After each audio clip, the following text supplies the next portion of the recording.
where you're from. Thank you. Oh, and somebody else has just entered. So we'll just do a quick introduction to who you are, where you're from, where you are based geographically, because I'm not sure everybody will know where everybody else is, and why you've agreed just to pop in and have this conversation with us, what your motivation is. Shall I start with you, Carl, as you were the first we admitted into the room? Thank you. Yes, yeah, happy to talk, no problem. Thank you. So my name's Carl. I work at the Barber Institute of Fine Arts, which is a gallery and a concert hall that's part of the University of Birmingham. I'm on the learning team, so I look after schools and families. And part of the reason I'm here today is we're looking to develop a primary school program which previously hasn't existed with us. Great. Thank you, Carl. Shall I move to Jane now? Thank you. Hello. I'm assistant professor at the University of Sussex. I'm course lead for the secondary PGCE in art and design, but I also teach on the primary PGCE. And so I'm obviously based on the South Coast. And I'm here because the majority of my work is actually with secondary student teachers, but whenever I work with primary student teachers, their art historical knowledge is very limited, and it's the one thing they ask me about all the time. Oh, can you recommend some artists? Can you talk to us more about artists that we can use in this project and that project? And they don't really know very much about art history at all. So I'm just interested in seeing how we can kind of develop that a little bit further, really, and provide something that will support teachers in schools, as well That's as super. teachers who are training. Great, thank you. We'll come back to the need for knowledge or otherwise, I think, as we talk, because that's quite very germane to what we're looking at. Thank you. Kerry?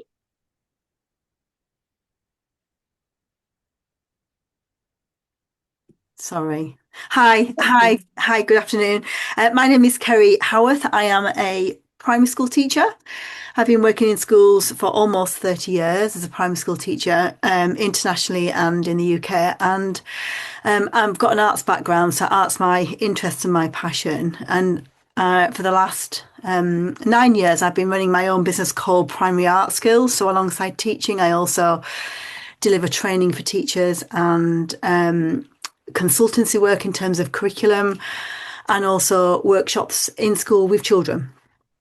So I guess my interest is always about artists who are a great source of inspiration for work for children in school, and I'm just really interested in how you can develop that more, actually. It doesn't always have to be that way, but as in we can take inspiration from everywhere, lots of different things. But artists is quite an interesting one. And that art history has formed quite a lot of my training, my background. So I'm just quite interested in in looking into that more with you. Well, your ideas will be very welcome. And where are you based, Kerry? Where are you geographically? Yeah, I'm based in Kendal in Cumbria, so Yeah. I'm north. A lot of my work tends to be around the north, Manchester, Liverpool, yeah, but I go as far down as London, and yeah, all Thank over you. really. Thank you. Lovely. Thank you. And Nicola? Hi, so I'm a art specialist in a primary school in South London. I teach from teach reception all the way up to year 6 on a PPA rota. So I have every age group in primary. I am here because I'm very interested in developing research that I've done on looking. And at the moment, we as a school are very concerned about speaking and listening, but also looking at the ability for children to look, because obviously they are seeing images all the time with iPads and phones. There is a tendency that nobody looks anymore. So I have sort of developed my own sort of scheme for developing looking and talking in the classroom. So I'm interested in pictures or artworks, because how I can access and give a broad range of opportunities for looking. Great. Thank you. Lovely.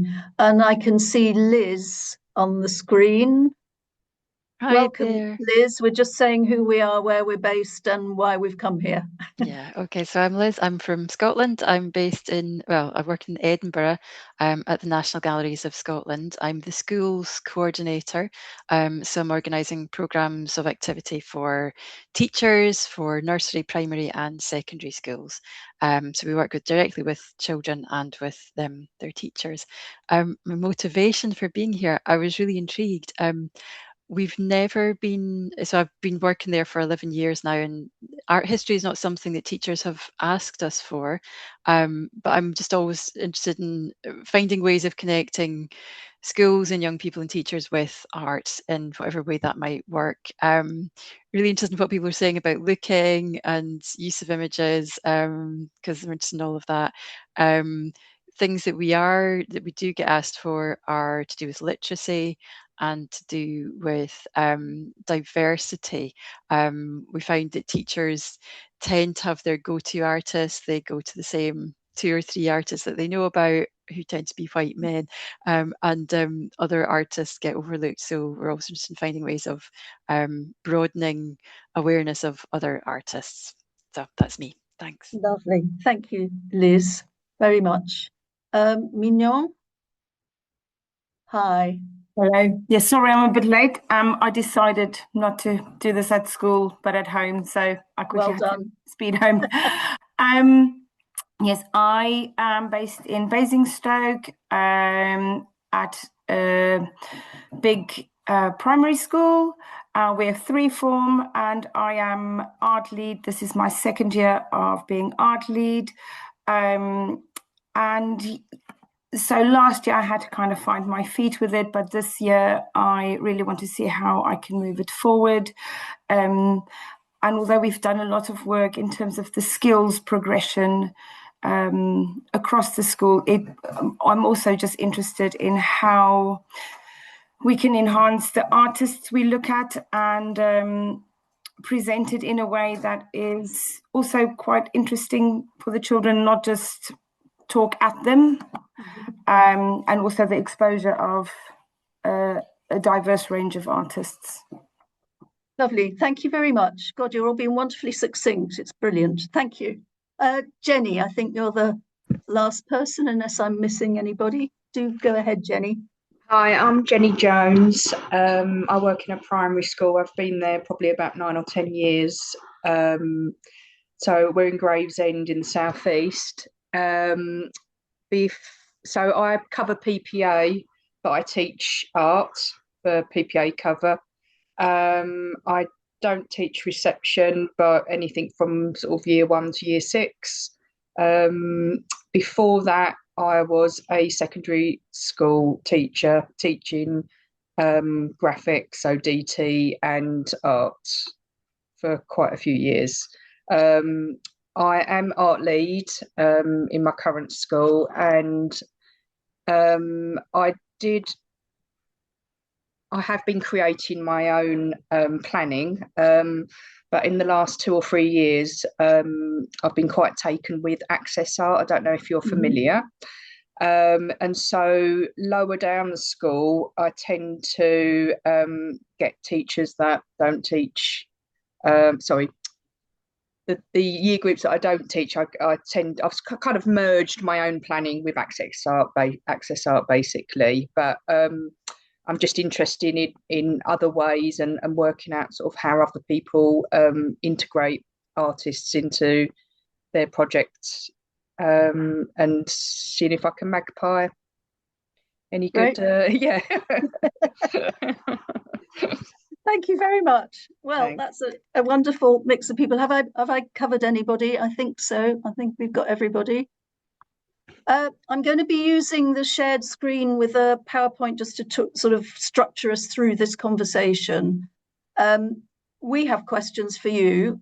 Please put in your experiences and ideas. We're going to start with some open questions, and then I will be running through a list of the resources that is already out there, which some of you may have come across, and they may be new to some people and may help to answer some of the questions we've already posed. And then towards the end of the discussion, we'll pull together any things that you think are missing from what's out there, things that could really help you day to day, week to week with your practice. So that's the structure of it. We'll finish at 5:30 promptly, but I know if you have to go before, then that's, please do, but try and hang on if you can. So I'm just going to go to the purpose of the meeting, which is from the Association for Art History, just to see whether there are things that we want to be looking at over and above what is already out there. That's the purpose of this session. And then ask you the questions, first of all, of how you're bringing art history into your teaching, and particularly looking at the curriculum. Is there any flexibility within the curriculum as far as you're concerned from your practice that you can tell us about? So for a start, let's start with the first part of that, is, are you bringing art history into your teaching? Anybody want to volunteer us on that to start with? Who's already quite practiced and working with art history in your teaching? I could say a little bit. I mean, Please do. because I probably can't talk about flexibility in the curriculum because I'm not. No. But I try and bring art history into all the teaching that I do, both with primary and secondary, because I think, you know, students need the kind of context of art historical information and influences in when they're developing their own work. So rather than just using kind of imagery and work of designers and so on as inspiration, they need to know something about what was happening in the world at the time, what was the kind of political influences, social influences, all those kind of things. So I kind of see art history as very integral to the development of the making process. So that's the kind of way that I use it in the sessions for student teachers that I work with. Excellent. I have limited kind of time with primary teachers, but that's always the kind of focus that I take. And we also use a lot of art historical sources to develop talk in the classroom as well. So we use a kind of range of prompts to try and develop oracy and visual literacy and that kind of thing. And are there any particular barriers that you can pinpoint at this stage in terms of using art history? It's lack of confidence and knowledge. I think confidence and knowledge. Yeah. I think Liz said, you know, dead white artists and teachers in school tending to default to those artists that they've heard of and that they know. And actually, I think secondary education has moved forward quite a lot recently in terms of using more contemporary artists and, you know, artists that are current and that take in a range of, you know, ethnicities and different genders and all those kind of things. But I don't think that's permeated down into primary yet. Thank you. Does anybody want to follow up on that in terms of what your practice is, or again, what you think the barriers are to using art history? We definitely use, I definitely use contemporary artists. In fact, I've just used Naina Kalu as the new Turner Prize winner for, so yeah, I mean, to me, the children respond much better to contemporary artists. It can be very dry when you're going back and not putting in context, but definitely I use an artist in most units, in most sessions. There might be a couple of artists that you can use for one skill or any techniques we're teaching. But yeah, no, I mean, I don't think you've got to contextualize it with an artist. You can't do it any other way, really. Otherwise, it's meaningless to the children. And I think they also need to live the artist's life too. They need to understand what that's like. Yeah. Because otherwise, and one of the things that I have used is the Superpower of Looking, which obviously Art UK have developed, which although, I mean, it limits they're mainly paintings actually. In fact, I think they're all paintings. But so I do try and expand out of that, but it is quite a useful resource for thinking about how we should look at art. And then they also have activities afterwards. So I've based a lot of my planning on the Superpower of Looking, but then used other artists and other artworks. So any other contemporary artists you've used to good effect? Particular names? Oscar Marino. Mm-hmm. Really is it? And obviously we are very close to South London Gallery. So Christine Kimezi, we are a partner school with South London Gallery. So Excellent. obviously it's a contemporary art gallery. So, and they change most terms. So, and being in Peckham, obviously the cohort of children means that we need to be fairly diverse on what we're showing the children. Yeah. So South London is great for that. Yeah, excellent. Do other people use Superpower of Looking? Anybody else heard of it or used it? Yeah, I've used it quite a lot, and I've certainly brought it to the attention of, all the teachers that I work with and the schools that I work with. Yeah, it's a great resource actually, and it's great to sort of tap into that and then use that as a source of inspiration. I like their images and their videos are good. The sort of child speak, which is great as well. But I think, looking at kind of barriers to art education in school, well, I think the majority of teachers, it would be knowledge, and actually knowing how that taps into a unit of work, because with the best will in the world, there's not a lot of time actually. Most schools will probably only teach 1 to 1.5 hours of art a week, and often that's on a bi-termly. So they might do art one half term and DT the other half term. So time is really limited. Maybe a unit of work might stretch across 6 weeks. So actually, in all honesty, the amount of time that you can spend, you haven't got the luxury of having a huge amount of time to delve into art history, although that should be the basis of it. Yeah. So I think certainly time and is a barrier, and also knowledge. Yeah. And also knowing actually where to look, actually having those resources there to be able to access. There's lots of free things on the market now. Obviously, Oak Academy have brought their resources out now, which obviously was government funded, so free in one sense. But yeah, so that and actually some schools don't have the luxury of being able to go to a gallery. Transport is hugely expensive.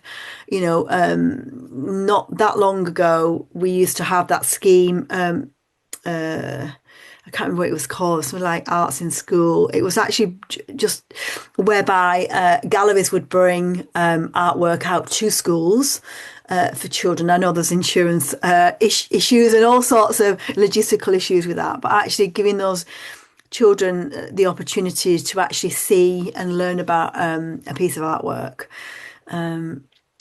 is quite good.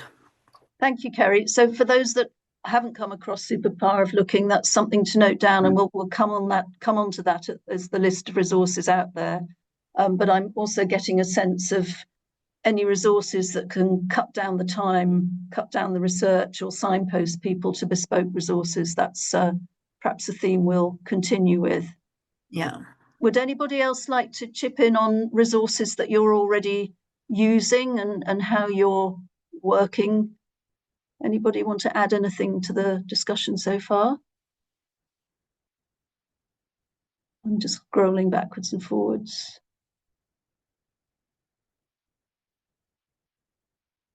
Can we just move on then to the curriculum? And again, let's look at sort of barriers and opportunities as far as the curriculum is concerned for employing art history, and how it might have fruitful links across. Jenny, were you mentioned the curriculum. Can I pinpoint you? Oh, sorry. Yeah, so sorry, what did you? I'm interested in application across the curriculum and how people might be using art in relation to different aspects of the curriculum, whether you're already doing that or whether you can see opportunities for links. What I tend to do is well, Access Art, as I mentioned earlier, are pretty good, because they kind of for some of my teachers that you know, are obviously not art trained, they have like a bit of a script. They have a video. They'll have the artist's work that you can show, and then they'll have like a scripted questions, and that they can, you know, you can sort of like art critique, bit of a foolproof. So I have used that, although I somebody just mentioned, because we're in a primary, we, you know, time is, you know, really limited, but I do tend to try to use the first lesson of, let's say, 6 or 12 weeks of a project, trying to focus on one, being inspired by an artist, but also I really cringe when you say in the style of. I don't really mean in the style of, but we might take some inspiration of some kind to then, you know, create a piece of work, you know, and we kind of, what I try to do is kind of in our primary is really try and, because time is of the essence, I try and focus on sort of like skills, you know, how the artist creates their work, you know, their approach, you know, media, you know, that kind, you know, I try and break it right down really for them, you know, and we sort of discuss that as a group, obviously. So I think somebody else mentioned as well, you know, we might talk about, you know, what's happening in the world at the time, and has that got any influence on their work? You know, what might they be feeling, emotion, you know, sort of the emotional side and that kind of thing. But what Access Art, which I quite liked, is I used to, because I have been teaching for quite a while, I'm quite old. We used to, you know, get heavily stuck into a brainstorm. And what I thought was quite nice with Access Art is they call it visual notes. And so it's not really anything new, but it's quite nice that you don't have to write, or there's limited writing, and it's more about sort of recreating parts of the artwork, or just visually making notes, obviously, which I quite liked and I've sort of adopted. Seems like flexible. Yeah, that's right. Yeah. Has anybody else come across Access Art, or is this again something for people to note down? Mignon? Yes, we are members of Access Art in our school, and I do find that they have really good resources. And if you're new to it, it does give you a really lovely foundation to work from. But in terms of the question, if there's flexibility in the curriculum, I think at the moment the curriculum statements for primary is quite small and quite broad. And I think if you are confident as an artist or an art teacher, and you understand art, that's quite inspiring, because you can basically do what you want in there. And you can pick things out, and that's quite inspiring. But you'll know what to do because you understand the concept of art and working with artists and looking at them and the skills and the progression of skills. If you're not, I think that is a very daunting statement to read, because you wouldn't have a Scooby where to begin and what is expected of you to teach, which I think will create fluctuations in outcomes and the level of art that's created. So in terms of the flexibility that you have, I think it depends on your knowledge of the subject, and also being confident with it, and even if the rest of your team is not, to transfer that and offer that training to staff in terms of, you know, looking at an artist. And I think it's also, what we tend to do is just talk about where were they born and where they're from, and look at some of their artwork. But if we want children to think like artists and be artists, we need to go through that whole process with them and show them that the artists also do pre-sketching and they do drawing and they scribble, and it's not always just neat and perfect, and they have a complete process of planning their art and experimenting with skills that we expect the kids to do, and show that to them as well as part of the artist's journey, not just they've made these beautiful pictures and show them, oh, this is their style and this is the colors that I like, but make them aware that all those artists also have a process that they follow, and share that with them, so that the children almost feel like, yeah, but I'm an artist because I'm drawing and I'm sketching and I'm looking at what's going on, and I'm transferring that to paper, and I'm experimenting, and not be scared to experiment, because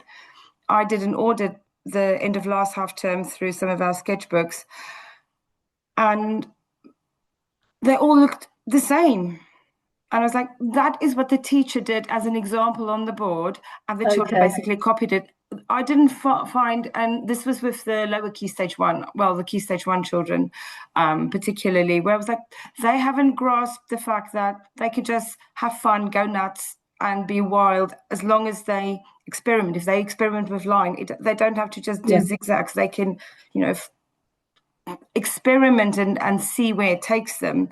So, but again, I think that depth of the curriculum depends on your subject knowledge and confidence and experimentation being absolutely fine. Yeah. Carl, do you want to come in? Yes, just to sort of reiterate that Access Art is a fantastic resource, and Paula Briggs is a really strong advocate for arts education. And I really enjoy reading her regular updates, because I find it really applicable to where I work now. So Jenny, similar to Jenny's situation, I came into this job having taught secondary for quite a long time. So that is kind of where my head's at a lot of the time. And I found the Access Art resources really useful in terms of thinking, how can I make what we have in our collection work for a primary setting? How could I make that work for an SEND setting, potentially? And they seem really flexible. We mentioned Oak earlier. I was in a meeting with some of the Oak Academy people earlier this week, and I've yet to go through their resources more sort of in depth. But it's interesting to see how there's different approaches to what is essentially kind of the same body of work, if you see where I'm coming from. Yeah. I think the other one as well that I know that primary school teachers quite like to use is Kapow. Mm-hmm. That's just I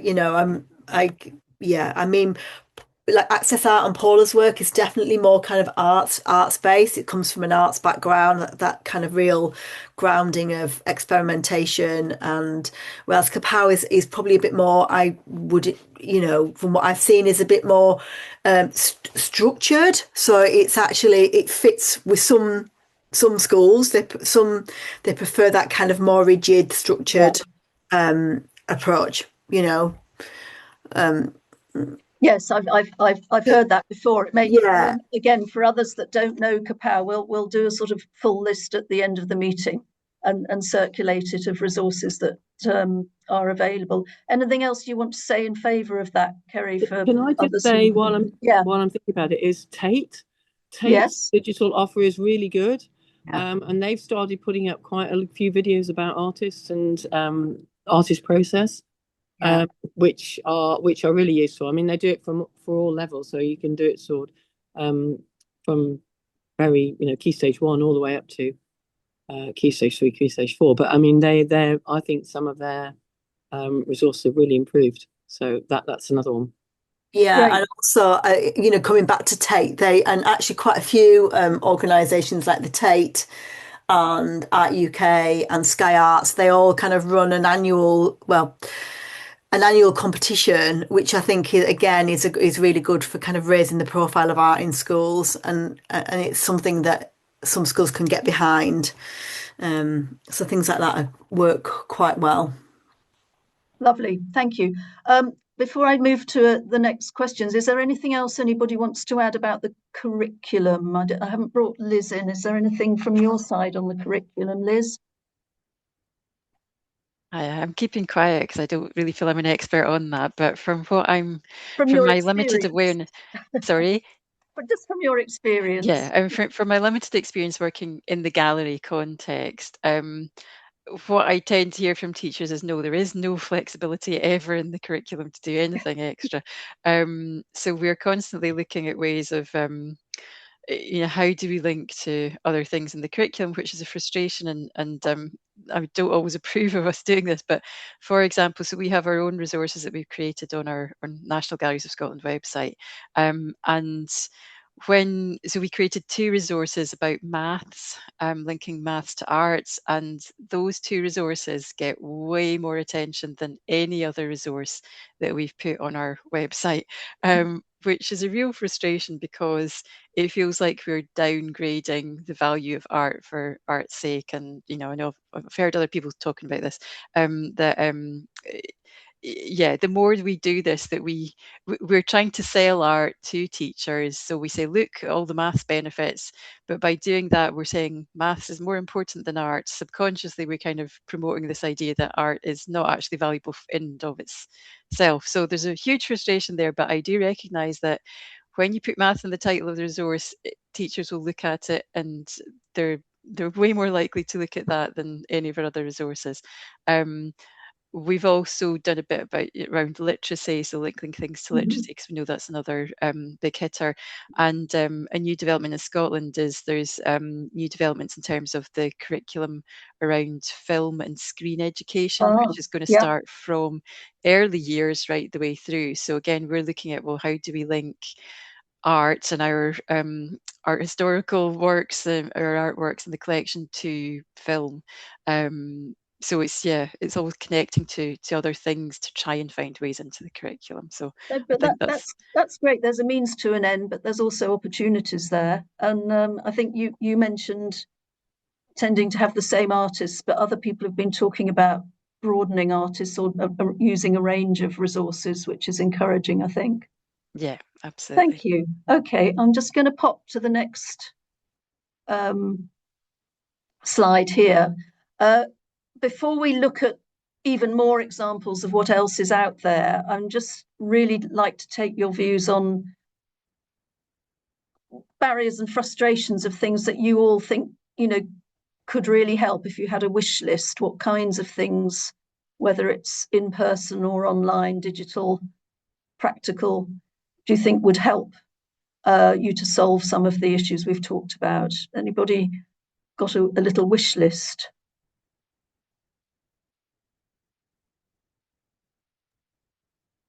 If I can jump in, one Yes, thing I would please. say is Yes. a central place to find these resources. So, Okay. I mean, I've heard of all these resources being mentioned so far, but we've got our own resources, which I feel that people don't know about, or it's hard to find. Obviously, there's differences between England and Scotland in terms of the curriculum, but just one place that everyone would know, if I go there, I can find a whole bunch of different resources rather than having to scrabble around and find things. Yeah, that's a good lead. Other people spin off from that. What would really help? I think we talked about the curriculum being really tight, and it is really tight at primary school. There really isn't spare time, unfortunately, to do other things. But things like assembly time, I think that's often an opportunity. And I think that the artworks, so many artworks tell a story. And they're great for children to link into that visually, and I often think that that's a great opportunity really to use art and to educate really in assembly time. So an assembly pack of artworks, whichever gallery you're working in, actually trying to put that together with just like some information about the artist, and then I don't know, obviously it would have to be short, like half an hour, even 20 minutes to half an hour. But I think I have seen that somewhere, and I can't remember where I've seen it, but I think there are things like that out there. But, just in terms of the artworks that you hold, and just the stories that they tell, That's a very good idea. Again, it's about sort of just freeing up what the opportunities might be, as well as providing the resource to plug it. Well, I just think story is such an important aspect of art, isn't it? And it's to do with oratory and visual, that kind of visual literacy as well. So, yeah. And I mean, you're obviously in your work a great advocate, and again, just the barriers you're coming across. Again, are there things on a wish list that you think, oh, I wish I could access that, or point people to? Yeah, definitely. And I'm a trustee for Lakeland Arts actually as well. So they've got Abbott Hall Gallery in Kendal and the Jetty Museum in Bowness on Windermere. And, we've got some great artworks as well. And actually, I often think about how can we get children into the galleries, and we do a great job. We're kind of definitely a punch above our weight as a small gallery, but it's good to I just think that it's trying to look at all options really of trying to educate children in that kind of history of art, and stories I think is a key element. I was just thinking about because I'm early years trained, so we used to have a picture of the week. So the Guardian used to publish a picture every week. It wasn't an artwork necessarily, but I'm just thinking maybe you could do that. Maybe you could have an artwork every week that you put up on your website, and that you then give some ideas, and then you don't necessarily have to use it for an assembly, because I think assembly is quite a difficult area. Our assemblies are 300 children. Yeah, I don't think children necessarily benefit from sitting looking. I think you're better off actually doing it within a classroom setting. In that, I mean, I'm not saying that you might not introduce it in assembly, but I just think, for example, we had the government art collection. We're doing a project with Picture This. They're looking, and they brought a artwork into school, so an original artwork from the government art collection, and they did it as an assembly, but the children at the back could not see the artwork properly, and in fact, only when they came into the classroom did they notice that it was actually a disco ball. They thought it was the sun. So I think that assembly's great, but maybe not if you've got a big assembly. So I think maybe doing like a picture or an artwork each week, put some brief details, and that any teacher in any classroom can use that. They can just use it as a warm-up. It doesn't need to be part of the art lesson. But that would get children talking, it would get children looking, because I think looking is key at the moment, because nobody's looking. No, I agree. But also, think that those sort of key events in the year, like St. George's Day and things like that, where we really do have some great images around of that kind of thing. I'm just, those sort of key times across the primary school year is often quite a good way to kind of get images in, I think, really, just to raise awareness and to show them more artwork, really, and the diverse range of it as well. And Nicola, I know you've got to shoot off now. Before you do, are there any burning things you want to sort of put before us?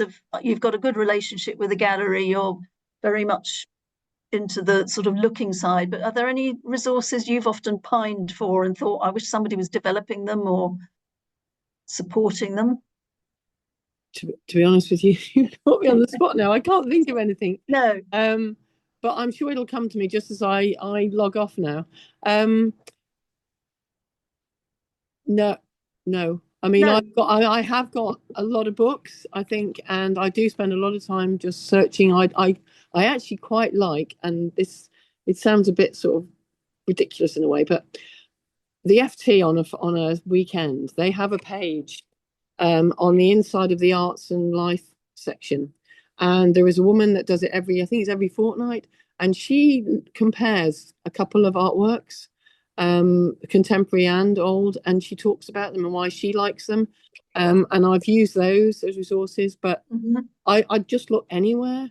magazines, anything that I can find, or books. Just that might, because often, it's issues that are happening in the world, and if you can link that with the art, then that's even, that's a win-win. So yeah, sorry. That's super. No, but thank you, and you've exchanged a lot of what you're doing, and having a link with a local gallery seems to be critical. And it doesn't have to be, swish like the South London Gallery. It can be any, or even an artist that's working in your area. That's a great one too. And maybe getting them into school to show, what they do, have their process, etc. So that's really useful. Yeah. Great. Well, thanks ever so much. All right. Thank you. We will continue our deliberations. Bye now. Bye. Let me just ask anybody else now who hasn't spoken on this, is things that you think, gaps in provision, things that could make life easier and more inventive when it comes to resources that are out there. I was going to say having resources around themes is really helpful, I think, for primary school teachers. And I know, I don't know, there's the website Art History in Schools. I don't know if that's something that that you're responsible for. If it's a different organisation, but they do really good resources on there in themes around different kind of to support kind of A-level teaching. And I've also just grabbed, because I happen to have it close by, Teaching Art Creatively by Penny Hay has got a brilliant appendix at the back with a list of themes of artists for primary school teachers.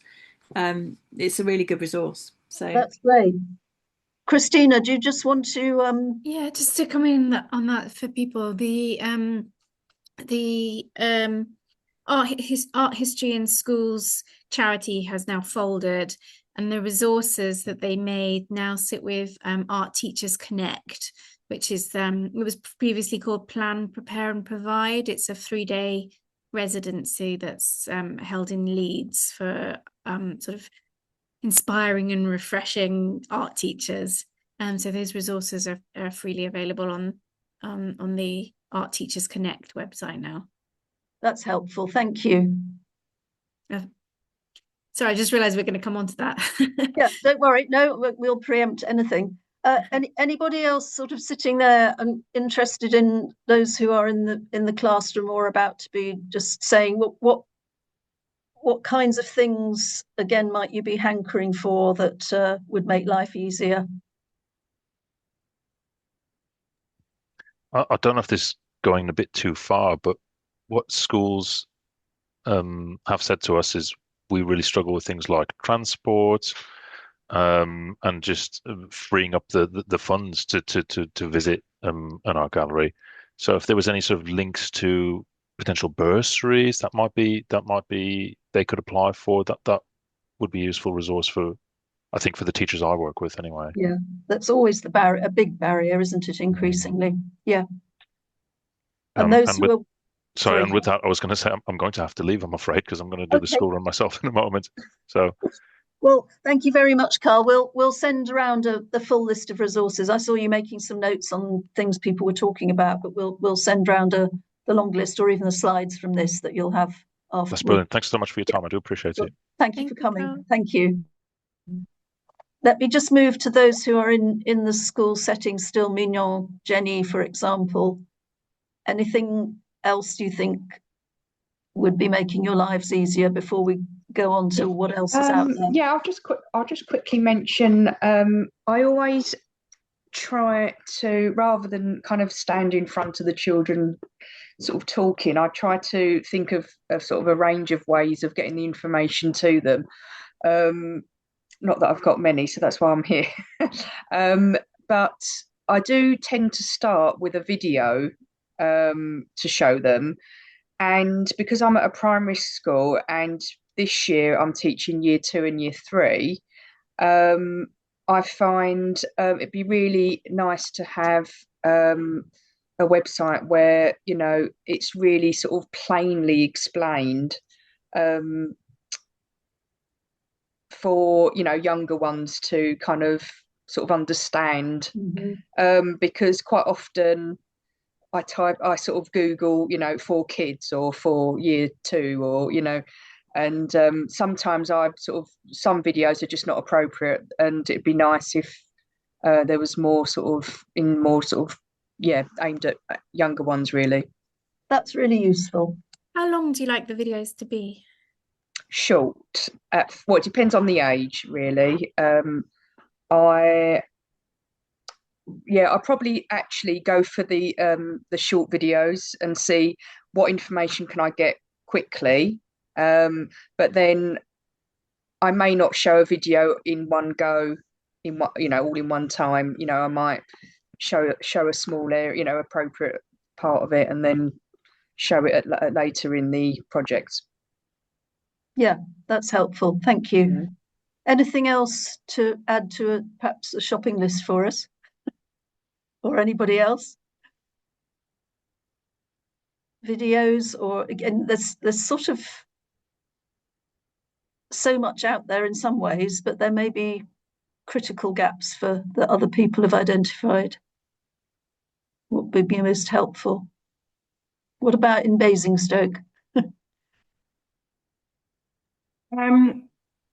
So far, the teachers just do they plan a summary to summarize who the artist is and a little bit of their background, and then we try to find a small video of them working through processes. Some of the videos of the artists we use from Access Art, they have links that they give in Access Art. So I don't know what the original source of those was, because it's just linked as an Access Art video. But we've also used some of the videos in Tate, or BBC Bite Size sometimes have a few nice ones with artists. But it would be nice just to get that repertoire going, because like you said before, in terms of the time constraint of them having an hour to teach, and I'm very much aware that if they spend half the session just learning about an artist and who they were, and then spend another 10 minutes looking at one of the techniques to use or so on, they've got a very short time left to experiment, and where I personally feel the majority of that hour should be there to create art. So it would be nice to have something that is concise, that they can have that background information, short and sweet, plus the children will have enough information to draw on, because they don't need to know the color of their eyes or their date of birth or where they were born. They basically just need to be able to recognize some of the artist's work, maybe one or two techniques that they've used and their name. So it would be nice to have a resource where you can have that, so that not most of the time is focused on an artist and not creating art themselves. Yeah, it's making sure that things are in the balance is right, isn't it? Yeah, that's really helpful. Thank you. Lovely. I think I'll go on now to just listing. We've had quite a few examples of resources people are using. So we had the superpower of looking came up a couple of times, and Tate came up. We haven't had Take One Picture, which we might pick up on. Christina's just mentioned Arts Teacher Connect, which we'll come back to. And the other two I'm going to go through are Magic Lantern and Learning Routines. Does anybody, first of all, heard of Take One Picture at the National Gallery? Anybody? Or is that new to everybody? Yeah, no, I think I've heard of Take One Picture is a an annual sort of competition that often schools would take up. I think has it started now? I think it started for this year, has it? I can't remember what the dates are, but offhand. But it's imminent. Very popular always, I think. Which is where they take one image a year that's in the gallery, and they would sort of base some work some information around it, and schools can then take that and actually, you know, develop their own piece of work in response to that. So work can look very diverse, you know, which is good. It's a really good model, isn't it? Actually, developing something. Yeah. You know, because you get that really intense looking at a particular piece, which children can go and see in the gallery, and you get all those diverse outcomes from it. So it's a really nice model, I think. Yeah. And I've got to say, I love the work of Magic Lantern. Okay. Their work's great. I'll come back to them then. I'll ask you what you love about them. Yeah. We can go through that. Okay, I'm just going to go through these one by one. So superpower of looking is something that at least two of you have mentioned, and I'd just like to ask you to tell others who haven't perhaps engaged with it what's good about it, but also any limitations. Well, I'll start. Yes. I use the superpower of looking, not necessarily in the work that I do in my school, because I only work part-time and I work with year one and reception at the moment. So I actually haven't used that in my school, but I use it a lot on the workshops that I do with other schools, and all the training that I do with other teachers. I always try to bring that to the attention of them, because it's such a great resource. I like the videos. The ideas as well are good, but particularly the videos actually of the artists, and then I tend to sort of develop work off that, really. I just think that they're really high. I think they're really high quality videos actually, which is great. You know, you don't often get that high quality of a real kind of focus on looking in depth at the works of art, and there are lots of them are contemporary as well, and they're really diverse, which is just great. And so that they're English. Around the range that we're looking for. Yeah. Anybody else experienced it, would just like to advocate for it? Tell us what's good about it, or any limitations.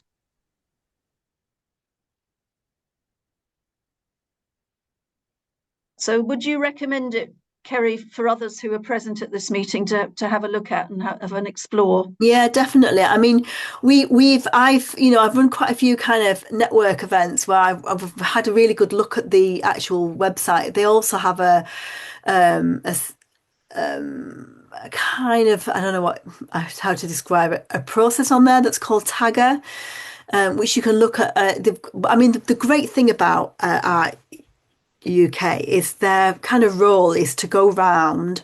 What they did originally was to go around, and they were commissioned, or they had funding to photograph those works of art that actually you wouldn't necessarily get to. So they might be in public buildings, libraries, town halls, things like that. So they actually are kind of publicly owned kind of paintings, but you maybe wouldn't get to see them. And so they've got a really good search engine on there as well, where you can search by lots of things like location, artist. So I've looked at them often. If I'm, for instance, delivering training in Wigan, I might look up what they've got for Wigan area and bring that to their attention and say, and we've looked at some great artists like Theodore Major. He was an artist in that area who they hadn't heard of before, which we were then able to take the artwork that we could see on the website and actually design a really lovely unit on looking at tonal range. So actually it was a real inspiration, because his work was all about moody Wigan and that industrial thing. And often people would look at Lowry. Well, it's great to look at actually, that there are other artists historically that would be better within that region. So it's good to look at artists within that location, you know, so they've got other good things on there. And I know that recently, I'm not sure if maybe last year they completed the they were going around. I know that to begin with it was just visual, it was kind of 2D images, but they have now I think done all the kind of 3D images. I think that's what they were, so that was sort of the next project to go around and to look at kind of 3D images. So I think, you know, so I mean, I do, it's got more than just the kind of videos. There is other things on there as well, which I think are quite good to just have an explore about. I love the thing where you can search and look for things that you're interested in. They also have on there as well, which is great, like a curation thing. So if you wanted to in your classroom, you could put a curate, you could select artworks and curate them yourself, which I think is great. I mean, I've done that in a gallery. We've sort of done that. We looked at the artworks within the gallery and looked about how to curate. But I think that would be, you know, so just the option that you're able to do that online is quite good. And just to bring that word into education, you know, that they could be a curator and what that actually means. Thank you. Is that something, Jane, had you come across it, or is it something to pinpoint, to flag for people? It's something I've only recently discovered, actually. So I agree with Kerry. It's a great resource, and the fact that you can search by all these different things like location, theme, and so on makes it, you know, really accessible for teachers. Yeah, really, really good. Okay, then let's just move on. Oh, my screen is a bit stuck. Right. We've had a mention of take one picture, which I'm not sure everybody's come across, but two of you have. Anybody want to again just say pros and cons of take one picture? What its strengths and limitations are? One of the really great things is that it gets, you know, children and schools involved in going to galleries. Yes. And then so that's a number one, because there's so many students, you know, in terms of things like cultural capital, you can't ever assume that any children know what, you know, have been to a gallery or have had that experience. So I think that's the number one. But I think also, you know, what we were saying before about the opportunity to really engage with one picture and really look at one picture in lots of detail and think about, you know, when it was painted, why it was painted, what materials were used, how you might then develop that in your own classroom, and the kind of breadth of outcomes, I think, shows how successful it is, really, because it completely goes against that, you know, the sort of the kind of art that sometimes happens where, you know, with less confident teachers in school, where all the children produce, you know, I think someone mentioned earlier that, you know, the teacher's example is used and then there's kind of about 30 responses that look very similar.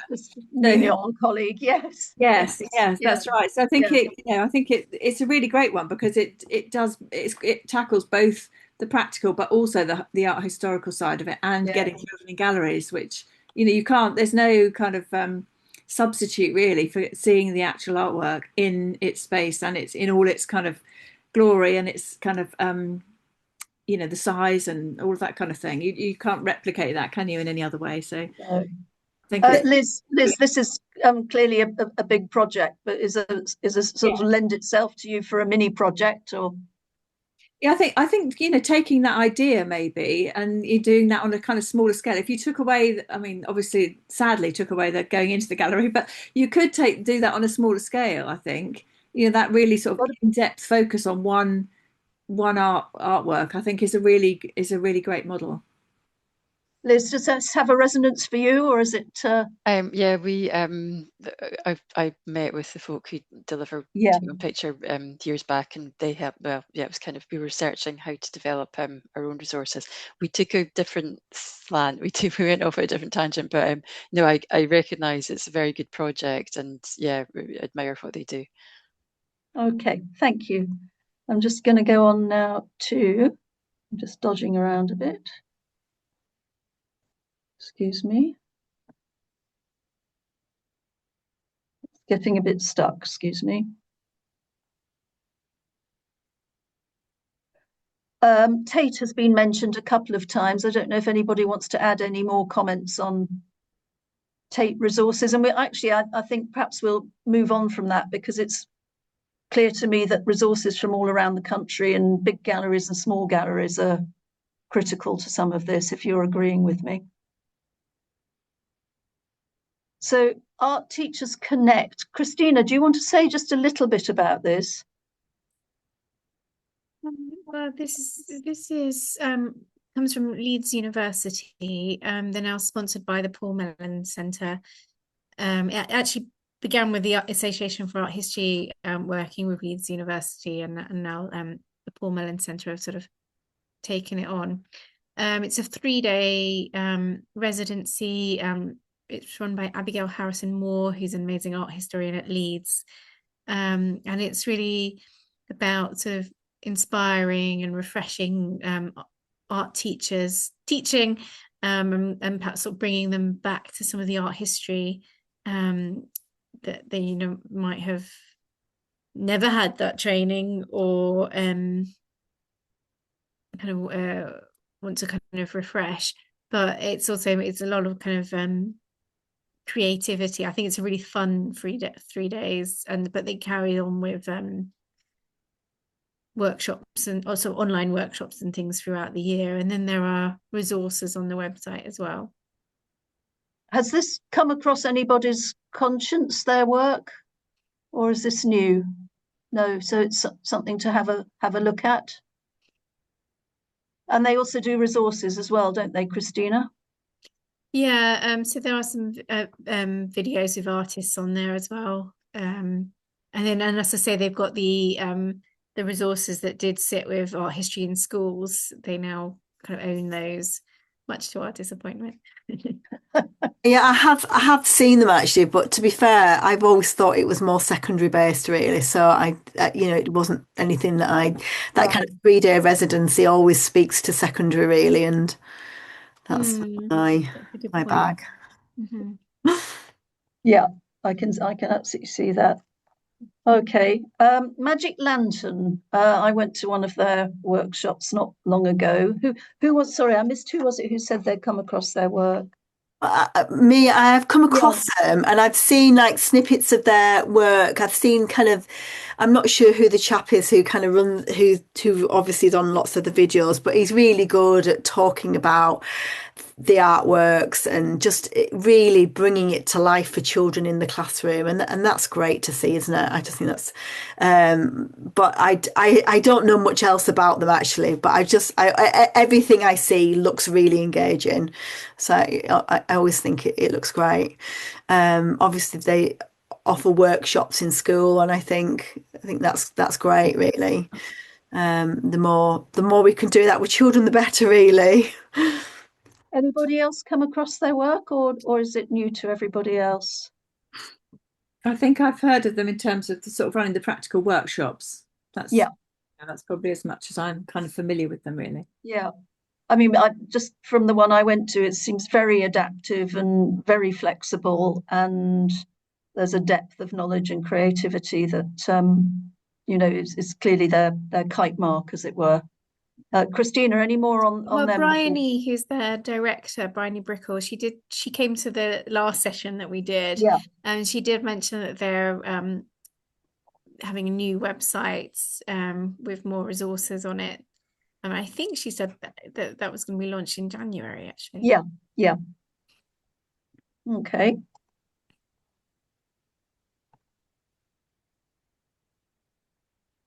I'm just getting a bit stuck again. Here we are. And the final slide on what else is out there is this artful thinking about critical thinking and reflection. And I know a number of people in primary schools have been using that as an approach, but it hasn't been mentioned in this discussion. So I wonder if that's something that anybody's come across and been familiar with.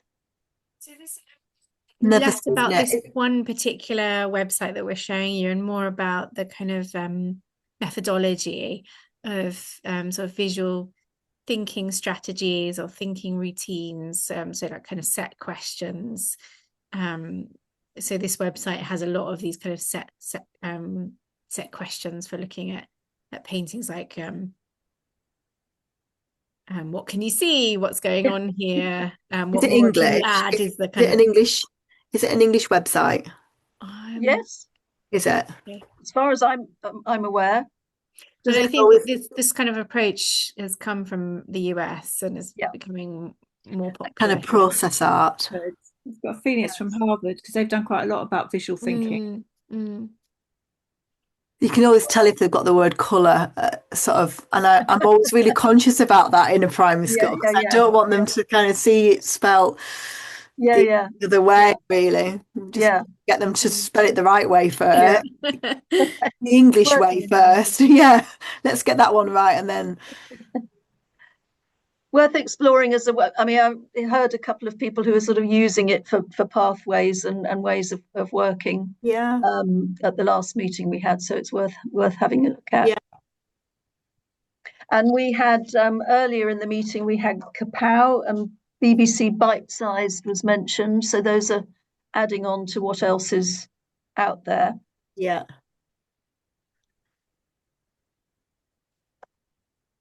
Which leaves me now with, we're doing very well for time for the last 10 minutes of just a sort of sitting back and saying, is there anything else? Is there anything else now, having looked at what you're using, what's in the field, that we would like to think about putting some resource into that would help? This is ideas time, really. What are you, sorry to sort of turn the tables, but what are you actually thinking of doing then? What's the association of art history sort of thinking of? What are you, what's your ideas and what you're thinking of? Well, this process is actually about sort of generating ideas. So far, I think we've come to realize, like, there's a body of things out there that have some applications and others, and we're like looking at seeing, well, what could complement. So it's a bit early to say what our conclusion is, but Christina, have you got anything you want to say at this early stage? I mean, it seems like there are things that are coming through more and more clearly, like some very short but high quality videos, linking to the themes.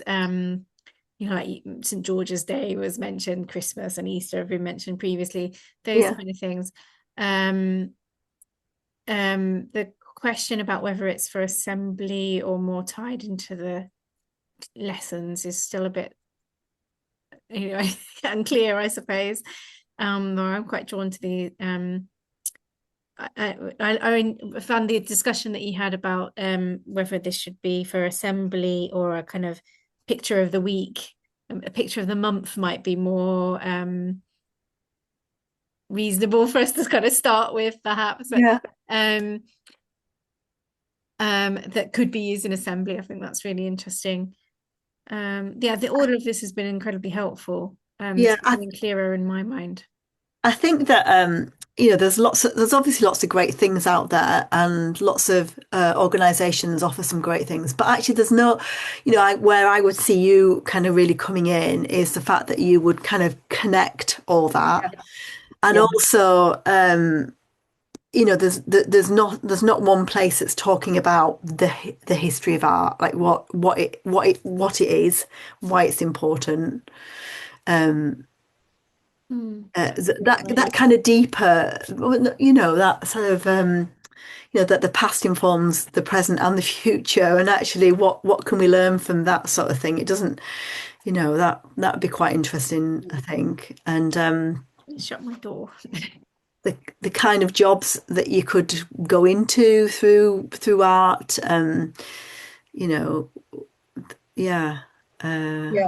Yeah, and I think the way it supports critical thinking, engaging children in thinking about where an image has come from and why it's been made, because there are images everywhere, and particularly now, I mean, AI looms large, and you've got to think about, where do things come from? Who made them? What's the sort of veracity of that image? And I think that's where art history can really come in. And I also think that in terms of the sort of formats, I know you've talked about videos and things. I think the sort of like single pager around kind of different works of art or artists is also quite a good idea, because teachers, are really hard pressed for time, as we've been talking about. And I just think maybe having, perhaps arranging things by themes, and then having maybe single one pages that go with that for different artists, or different works of art or something like that might make it accessible. Yeah. And then looking at things like the different kinds of oracy. So, whether it's a debate, or whether it's a presentation, or whether it's an explanation, or the different strands of oracy, which are quite big now. Looking at how you can take a piece of art and actually put that into those different strands would actually be really helpful, I think, for schools. Yeah. And then how that might look, like in Key Stage 1 as opposed to Key Stage 2 and Key Stage 3. So looking at that, the progression, how that might look. No, I was thinking also about, I think you mentioned at different times about different aspects of the curriculum and cross-curricular kind of things.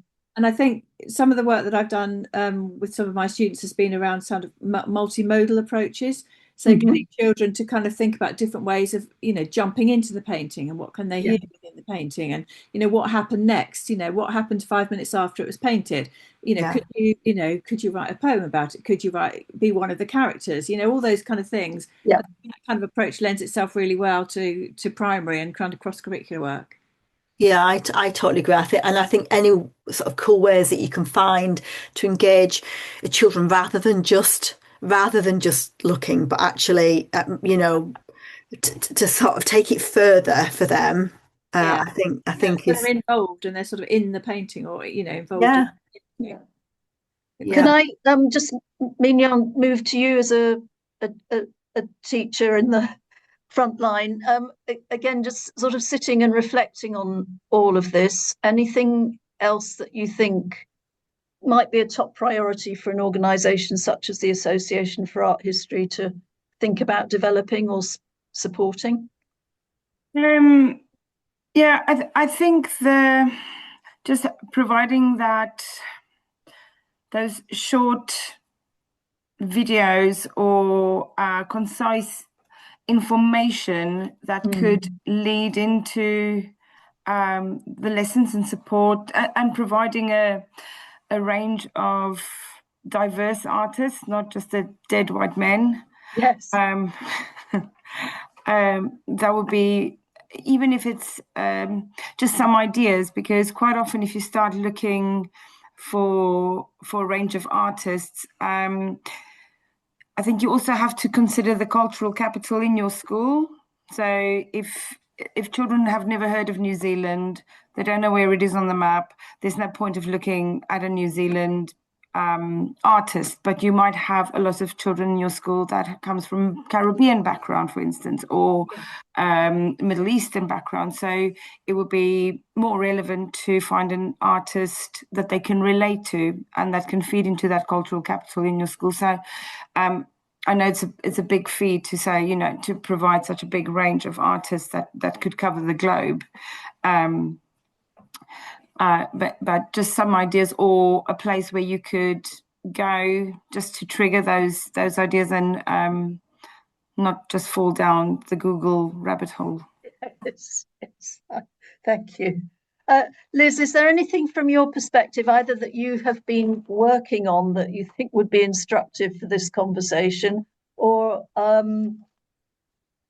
recommendations coming from this discussion that you would have for the association? So from a limited perspective, I think so things that I've struggled with over the years, and I'm still struggling with, are there's a lot of stuff out there already. So how do you avoid reinventing the wheel? When there's great videos out there already, how do you make your video stand out and be different, or complement what's already in existence?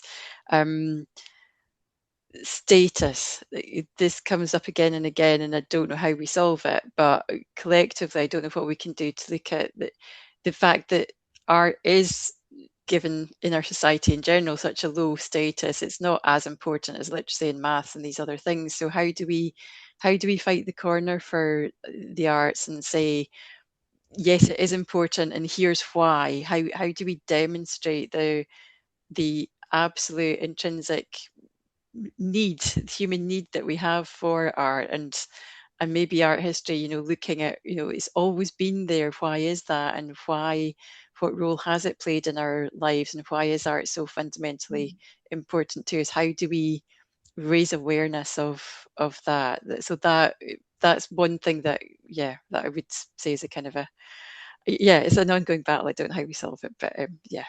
I know it's part of the mission for the Association for Art History very much. It's the advocacy. And actually, interestingly, looking back in art history, you know, art wasn't as low down the pecking order as what it is now, actually. So that, I mean, I think that's a great place to start for your work, is actually to kind of highlight the fact that you know, the you know, in the past, with all of the like all of the academies in the past and the skills based work, you know, arts were actually much higher in the pecking order, really, of what we had to learn to be a kind of a well-rounded member of society. So it is interesting, actually, looking at that. So, you know, and I'd love to see some of that actually written down somewhere, and actually that we could share that, actually, that actually over time where art stood, you know, in terms of the curriculum, in terms of the importance, really. Yeah. Thank you. I'll just go to Christina before a final word for each person. Is there anything, Christina, that we haven't touched on you'd like to ask, or any supplementaries that I haven't added? Anything? No, it's interesting that RSE, diverse artists, those two things are coming out, because I attended a meeting about the CAR report this morning, the curriculum assessment review, and we're sort of looking for areas where art history, there's a kind of gap for art history. Art history is not actually mentioned in the report, and it seems like you're kind of echoing themes that were pulling out of that for me. So that was really helpful. I'm still kind of wondering, you know, how short is a short video? Is it like 1.5 minutes or 5 minutes, or any answers? Well, I think if I'm with my youngest children in school reception to year one, I think nothing more than 5 minutes. I mean, that's just, you know, anything over that, then they've 3 even, you know, just 3-minute bursts of video is almost yeah enough. yeah. Or if the video is longer, you kind of break it down, don't you, into those Yeah. Yeah. Yeah, and I guess if you have that capacity as well within the video, that you can stop it, you know. Pause points, maybe. Yeah. If you've got a longer video. That would work. Yeah. Yeah. Like, Liz has confirmed the 3-minute all right. as a yeah. That's not Anything based else? on anything academic. That's purely, you know, notionally from what we've heard from Yeah, teachers. that's fantastic. Thank you. Anything else, Christina, before we wrap up? No. Okay, let's just go round one by one as a final, for me to say thank you and you to put any final markers down. Jane, thank you so much for coming, and we've asked more questions than given you answers, but it's revealed quite a lot of what's out there. Is there anything else you would want to say or would want the association to follow up on? I mean, it'd just be really nice just to keep in touch with it, really, I guess, because it's just all, you know, having these kind of discussions are so valuable. And the only way we kind of move anything forward is to try and get, you know, lots of people involved, I guess. Yeah. So, yeah, I'd be really keen to kind of, you know, keep that conversation going and see how your ideas kind of start to emerge. And if there's anything we can get involved in, that would be really helpful too. But yeah, really, it's really nice to have this. We're definitely going to need more support as we get into the more kind of granular detail and actually start producing something, or it may be that it is just a kind of signposting of what's out there. I think probably both. Yeah. Yeah, this is an R&D project, so things will need to be piloted, and it would be wonderful to call on you to be part of that and the follow-up. So thank you very much, Jane. I've really, Kerry. really enjoyed it. Just really, it's lovely just hearing from different people and perspectives, and we all kind of think the same thing, don't we? And we're all trying to push things forward. So the more we can have these conversations and this kind of dedicated time, I think the better it is. Yeah. Well, thank you for your time, Kerry. Yeah, just to echo really what Jane has said, I totally agree. It's good to talk. It's good to share information and to learn from each other. I'm looking forward to seeing what develops, and I know that will be a challenge, but it's always good to try things and to test them out, and if they don't work, we'll just move on and try something else. So don't be scared. Just kind of, that's like a plea, because it doesn't have to be perfect. It doesn't have to be perfect. There is a place there. So but also just a little bit of a plug for the North as well. We do often get kind of left out. I know that Liz is north, but I just often things do happen in the South, so it's good to. That's why I always try and come to these things to kind of say hello, we are here. It's good to kind of just don't forget the North. Really, that's all. Absolutely. Because we've got this, it's good to try anything with a diverse range of schools, that you'll have a huge range, and it's good to try out things with lots of different schools. Thank you. Well, the North is firmly central as far as I'm concerned, so wherever the North may be, but thanks so much, Kerry. Liz, anything additional from you or final thoughts from you? And just echoing what the others have said, I don't know if I think I'm the only person from Scotland here in this session. I don't know if you've spoken to others in other sessions, but I do wonder, how we could better learn from, by joining up across borders. We did some work with NSEAD, who are more, they have more of a presence in England than Scotland, but it's how do we, do we share and learn from each other? And good luck, and keen to see what you do next. Well, thank you for coming and sharing and learning on this. I'm going to go to Basingstoke for our final comments. Would you like to add anything? And thank you so much for your time. No, it's I'm just glad that I stumbled upon the session and this workshop, and it's been lovely to hear everybody's ideas and have another repertoire added of places to look for resources, and I'm looking forward to seeing what's next. Okay, well, we will keep you in touch, but thank you all for your